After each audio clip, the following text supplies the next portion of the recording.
You've probably clicked on this video because you either own one of these two things, a Bosu or a yoga ball, or both, and you really want to know which one is better. They both have great qualities, but by the end of this video, I'm going to tell you which one I prefer.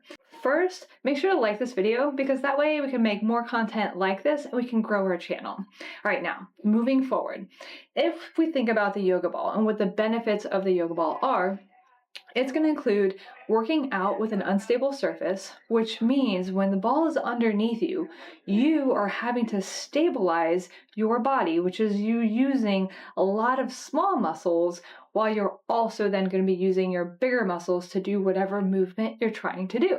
So that might mean that you have the ball underneath you and you're walking out to a plank position, or you're doing a push-up. It might be that you put it behind you to do squats. All of these types of movements, the minute you add that unstable surface, that fight to not fall is where the work comes in for those small stabilizing muscles, which are the muscles that support our joints, our spine, and the amount of coordination training that you're doing with your brain is going to be super healthy for any sort of proprioception, balance. All of these things are great now, and if you want to be preventative for falls. Now, moving forward, let's look at the Bosu. This also has an unstable surface, right? So see, it's like kind of squishy. If I stand on this, I'm going to have to respond somehow with balance reactions in order to not fall. And if I do the same thing on a firm ground, it's just going to be easier. So I can do very, very similar types of exercises when I've got this underneath me.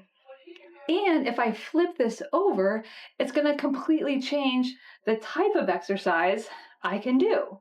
Because now I have a flat surface, which is going to make it safer for me to have a nice wide base of support for squats or any standing type exercise.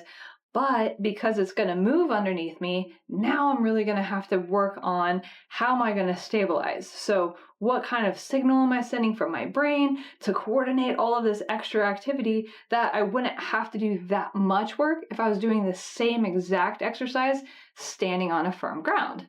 So the moral of the story is I love both of these devices. The Bosu has a couple of bigger benefits that I personally like.